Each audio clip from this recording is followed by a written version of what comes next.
കൂടി ഇരിക്കാം. അദ്ദേഹം കണക്ക് നോക്കാൻ വന്നാലും അദ്ദേഹത്തിന് ചില സമയത്ത് പെട്ടെന്ന് ഈ വെട്ടുവാദം പിടിച്ച ഒരു സ്വഭാവമുണ്ട്. അത് പക്ഷേ ഈ വെള്ളം സിനിമയുടെ കഥ കണ്ടാൽ എനിക്കറിയാം. ഈ സമയത്ത് വിട്ടുവാദ സംഘത്തിൻ്റെ ആവാം, പെട്ടെന്ന് വയലൻ്റ് ആവും. നമ്മൾ പറയുന്നത് കേൾക്കാൻ തീരുന്നില്ല, വയലൻ്റ് ആവും. ഞാൻ എത്ര വേണം അദ്ദേഹത്തിൻ്റെ കൂടെയുള്ളവർ പോലും പേടിച്ചു പോകുന്നത്. അപ്പോൾ അങ്ങനത്തെ അവസ്ഥയിൽ ഇയാളോട് നമ്മൾ കണക്കി വയ്ക്കാതിരിക്കുമ്പോഴത്തേക്കും പുള്ളി പെട്ടെന്ന് നമ്മുടെ ചാടിത്തുള്ളി ഇറങ്ങിപ്പോകും. അത്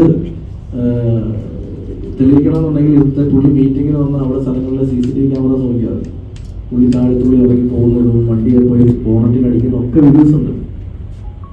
ഇദ്ദേഹത്തിൻ്റെ ഒരു ബേസിക് പ്രശ്നം, ആദ്യത്തെ സിനിമ ചെയ്യുന്നു നഷ്ടം വരുന്നു, രണ്ടാമത്തെ സിനിമ ചെയ്യുന്നു നഷ്ടം വരുന്നു, മൂന്നാമത്തെ സിനിമ ചെയ്യുമ്പോൾ നഷ്ടം പോകും. ഞാൻ മനസ്സിലാക്കുന്നത് 2 സിനിമയെ നഷ്ടം ഒരാൾക്ക് 3-ാം സിനിമ കുറച്ച് വിജിലൻ്റ് ആവില്ല. മിനിമം കോമൺ സെൻസിൽ ഒരു കഥ തിരഞ്ഞെടുത്ത് ഈ പടം ഓടും, ഇത്ര ബഡ്ജറ്റ് എന്ന് പറഞ്ഞ് പുള്ളി ചെയ്യില്ല. കൃത്യമായ ഓഡിറ്റിംഗ് പോലും തരാതെ, കൃത്യമായ ബഡ്ജറ്റ് പോലും തരാതെ ഒരു വീഡിയോ പറയുകയാണ് ഞങ്ങൾ പറ്റിച്ചു, ഞങ്ങൾ കള്ളന്മാരാണ്, അത് ഏറ്റെടുക്കാൻ കുറേ മീഡിയാസ്.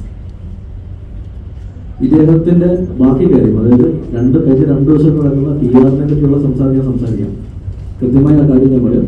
വിഷ്ണു സംവിധാനം അറിയില്ലെന്ന് പറഞ്ഞത്, പക്ഷെ സംവിധാനം അറിയാത്ത വിഷ്ണു ചെയ്ത ആദ്യത്തെ പടം പ്രൊഡ്യൂസറിന്റെ കണക്ക് പ്രകാരം, അതായത് അതിന്റെ വൺ ഓഫ് ദ പ്രൊഡ്യൂസർ വേണുകുന്നപ്പള്ളി എന്ന് പറയുന്ന പ്രൊഡ്യൂസറിന്റെ കണക്ക് പ്രകാരം അദ്ദേഹം പറഞ്ഞ ഇന്റർവ്യൂവിൽ 75 കോടിയാണ് ആ പടത്തിന് കിട്ടിയെന്ന് പറയുന്നത്. അപ്പോൾ 75 കോടി കിട്ടിയ സംവിധാനം അറിയാത്ത സംവിധാനം ചെയ്ത പടവും സുമതി അടവിന്റെ അദ്ദേഹം മുരളിക്കുന്നപ്പുറത്ത് ഇന്നലെ കാണിച്ചതിൽ 15 കോടി രൂപയോളം പ്രോഫിറ്റ് ആണ്. മീൻസ് പ്രോഫിറ്റ് ബിസിനസ് ആണ് സിനിമ. തിയേറ്റർ കളക്ഷന്റെ പ്രൊഡ്യൂസർ ഷെയറും എല്ലാം ചേർത്ത് 30 കോടിക്ക് അടുത്തോളം ഗ്രോസ് വന്നിട്ട് സിനിമയുടെ സംവിധായകനാണ് വിഷ്ണു. അദ്ദേഹത്തിന് 2 പടം ചെയ്തിട്ട് അദ്ദേഹത്തിന് സംവിധാനം അറിയില്ല. പിന്നെ അദ്ദേഹം കഴിഞ്ഞ 1 മാസം അവിടെ കടന്നു പോയിക്കൊണ്ടിരിക്കുന്ന മറ്റൊരു പ്രശ്നം ഇതേ സിനിമയെ സംബന്ധിച്ചുള്ളത്.